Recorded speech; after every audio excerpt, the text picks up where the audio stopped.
याकूब की पत्री उसका 5 अध्याय 13 वचन से लेकर 20 वचन तक हम मनन करेंगे। मैं आपके लिए कुछ पदों को पढ़ूंगा। याकूब की पत्री उसका 5 अध्याय उसका 13 वचन इस प्रकार कहता है, यदि तुम में से कोई दुखी है तो अपराध न करें, यदि आनंदित है तो स्तुति के वचन गाएं, यदि तुम में से कोई रोगी है तो कलीसिया के प्राचीनों को बुलाएं और वह प्रभु के नाम से उस पर तेल मल करके उसके लिए प्रार्थना करें, और विश्वास की प्रार्थना के द्वारा रोगी बच जाएगा और प्रभु उसको उठाकर खड़ा करेगा। और यदि उसने पाप भी किए हों तो उनकी भी क्षमा हो जाएगी।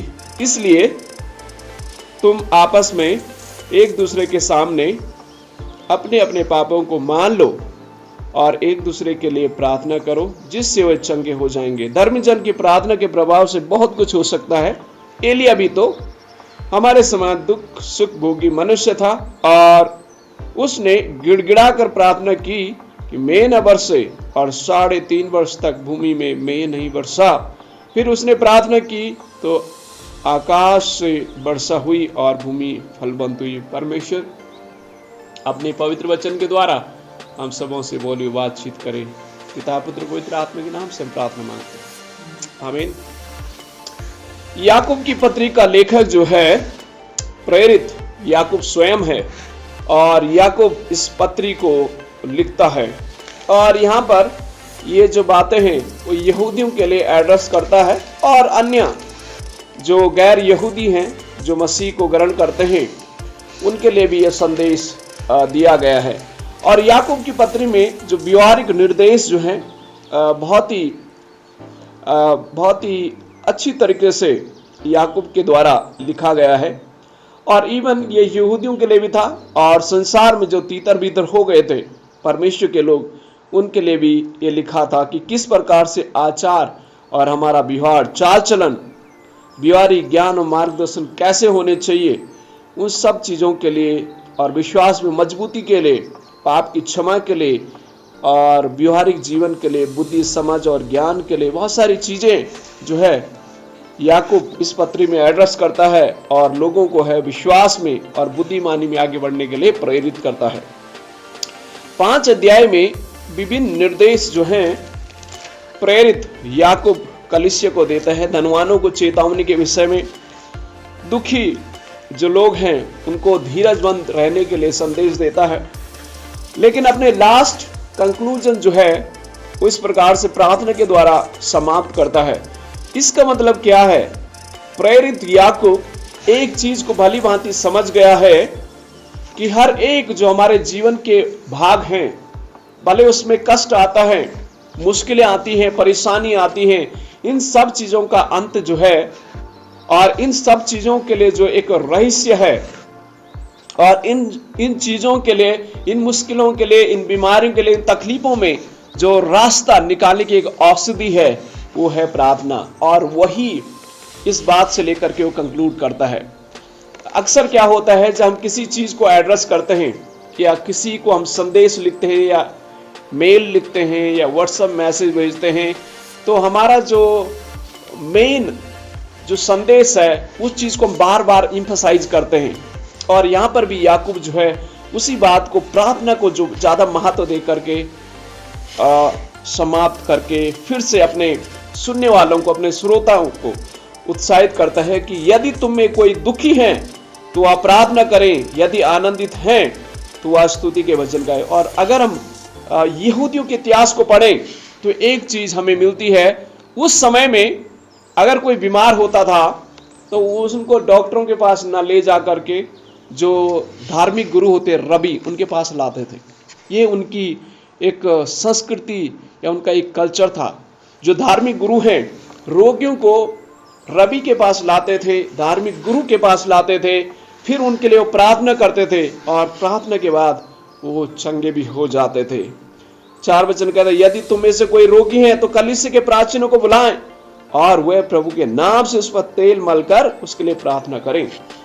एक साधारण तेल नहीं होता था, इसमें वर्षों से इस तेल में प्रार्थना की जाती थी, और बहुत ही आयुर्वेदिक और बहुत ही जो औषधि से भरा हुआ यह तेल भरपूर होता था, और इस तेल में वो प्रार्थना करके जब रोगियों के ऊपर लगाते थे वो रोगी चंगे हो जाते थे। आज भी कलीसिया में विभिन्न प्रकार के रोगी और विभिन्न प्रकार की जो समस्याएं हैं लोगों के जीवन में हैं, लेकिन आज लोग सब खुद स्वयं पादरी बन गए। आजकल की जो अगर ट्रेंड देखें तो हर एक पादरी बन गया अपने में। याजक कौन है? याजक वो स्वयं है अपने लिए। यहाँ पर याकूब जो है इस चीज को एम्फसाइज कर रहे हैं कलीसिया में लेके आने के लिए। प्राचीन उस समय याजक लोग हुआ करते थे। इसमें अगर इंग्लिश में देखा जाए तो प्रेस्बिटेरियन यानी पृष्ठ लोगों के लिए, ये पृष्ठों के पास यानी जो मुख्य याजक हैं उनके पास लेके आए उनके लिए प्रार्थना करने के लिए। और विश्वास की प्रार्थना के द्वारा रोगी क्या हो जाएगा? बच जाएगा, और प्रभु से उठा करके उसको क्या करेंगे? यदि उसने पाप भी किए हैं तो उसके पाप भी क्षमा हो जाएंगे। ये वास्तविकता है। पाप और बीमारियां यानी सिन और सिकनेस, ये एक रूट है इसकी, और ये रूट उत्पत्ति से हमें मिलती है कि जब आदम हवा ने पाप किया, उस पाप के कारण ये जो संसार में है ये रोग या तकलीफ या विभिन्न माध्यम फॉर्म जो है इसको हमें मिलती है। और वही रूट कॉज जो है वो तकलीफ की और समस्याओं की, बीमारियों की हम मान सकते हैं, क्योंकि ये आरंभ से, उत्पत्ति के समय से मानव के शरीर में ये रोग लगा हुआ है। और इस रोग का इलाज, अगर शारीरिक रोग का इलाज और आत्मिक रोग का इलाज है तो ये परमेश्वर के पास ही परमानेंट हीलिंग जो है वो प्रभु यीशु मसीह के पास ही है। जब हम मरकुस रचित सुसमाचार भी पढ़ते हैं, वहां पर 4 अध्याय या 3 अध्याय में हम इस चीज का जिक्र पाते हैं। वहां पर एक पैरालाइज व्यक्ति था जो काफी वर्षों से इस लकवे के रोग से जूझ रहा था, और इस व्यक्ति को जो है, इस लकवे के रोगी को है 4 लोग जो हैं प्रभु यीशु मसीह के पास लेके आते हैं। पर समस्या यहाँ पर यह थी कि ये 2 अध्याय में इसका जिक्र हमें मिलता है। ये लकवे का रोगी स्वयं नहीं आ पाता है, 4 मनुष्य उसे यीशु मसीह के पास लेके आते हैं, और स्थितियां वहां पर ठीक नहीं थी, भीड़ बहुत थी। पर उस व्यक्ति ने या उन लोगों ने तब तक हार नहीं मानी जब तक उसे यीशु के चरणों में नहीं पहुंचाया। और ये लकवे का रोगी जो है, इसको छत खोल करके वो यीशु मसीह के चरणों के पास पहुंचाते हैं, और यीशु मसीह उसे कहता है, जा तेरे पाप क्षमा हुए, अपनी खाट उठाओ, चल फिरो, और ये व्यक्ति जो है चंगा हो जाए। यानी परमेश्वर प्रभु यीशु मसीह पहले उसके रोग को चंगा नहीं करते हैं, पहले उसके पापों को क्षमा करते हैं, फिर जाके उसके रोग को चंगा करते हैं, और परमानेंट वो हील हो जाता है, परमानेंट वो चंगा हो जाता है। संदेश आपके लिए, मेरे लिए क्या है? पहली बात, प्रार्थना जो है याकूब, प्रेरित याकूब इसको बहुत ही जोर इसमें देता है। इसलिए तुम आपस में एक दूसरे के सामने अपने अपने पापों को मान लो और एक दूसरों के लिए प्रार्थना करो, जिससे तुम चंगे हो जाओगे। धर्मी जन की प्रार्थना के प्रभाव से बहुत कुछ हो सकता है। पाप जाने अनजाने, हम मनुष्य होने के नाते हम लोगों से पाप और गुनाह हो जाते हैं, शरीर के द्वारा, हमारे शब्दों के द्वारा, हमारे जीवन के द्वारा गुनाह और पाप हो जाता है। जब आप और मैं उनको क्षमा मांगते हैं, परमेश्वर उसे क्षमा करता है और रोगों से भी चंगा करता है। तो हमारे बीच में भी बहुत सारे लोग जो है विभिन्न प्रकार के रोग और बीमारियों से जूझ रहे हैं, कुछ शारीरिक रोगों से, कुछ मानसिक रोगों से, कुछ विभिन्न इमोशनल रोगों से, विभिन्न प्रकार के रोगों से लोग जूझ रहे हैं। क्यों ना आप और मैं ऐसे लोगों के लिए प्रार्थना करें परमेश्वर के सामने, प्रभु से मांगे कि परमेश्वर आप उनके पापों को क्षमा करें और उनके रोगों से परमेश्वर उन्हें चंगा करें। और परमेश्वर हमारी प्रार्थनाओं के द्वारा उस व्यक्ति को, उन लोगों को चंगा कर सकता है।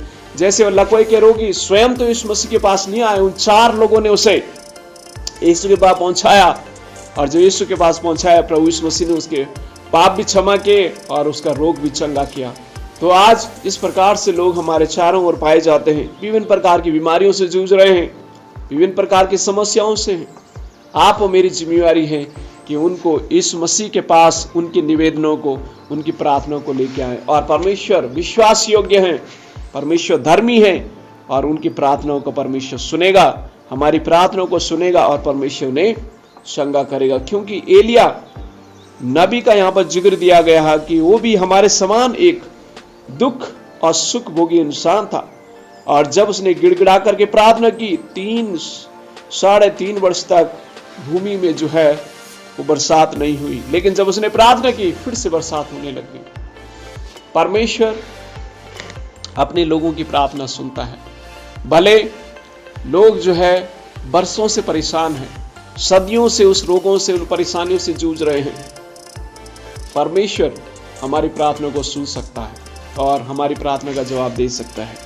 जैसे एलिया नबी के सामने समय 3.5 वर्ष तक जब भूमि पर बरसात नहीं हुई, आप समझ सकते हैं धूप के कारण फसल सब नष्ट हो गई होगी, पानी के लिए तड़प रहे होंगे लोग।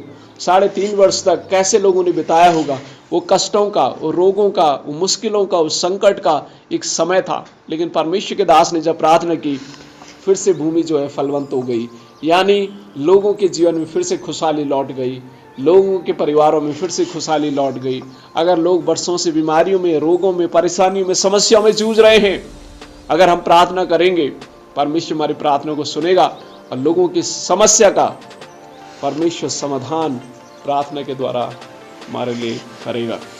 तो आज इस समय जब मिल करके कुछ समय हम लेकर के प्रार्थना करेंगे तो हमारी प्रार्थना को भी परमेश्वर निश्चित सुनेगा, क्योंकि परमेश्वर का वचन कहता है, यूहन्ना उसके 14:14 में लिखा है, यदि तुम मेरे नाम से कुछ भी मांगोगे तो मैं उसे करूंगा। क्योंकि परमेश्वर जो है प्रार्थना को सुनने वाला परमेश्वर है और वो करुणामय परमेश्वर है, धर्मी परमेश्वर है।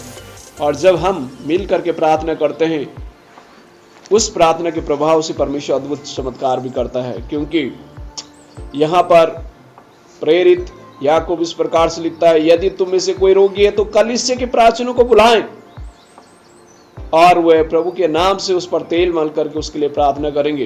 कलीसिया के प्राचीनों को बुलाएं, यानी परमेश्वर के लोगों को, याजकों को, कलीसिया के समुदाय को।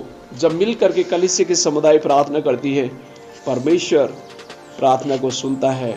लेकिन इस प्रार्थना में विश्वास भी होना बहुत जरूरी है, क्योंकि लिखा है 15 वचन में, और विश्वास की प्रार्थना के द्वारा रोगी चंगे हो जाएंगे और प्रभु उसको उठा करके खड़ा करेंगे।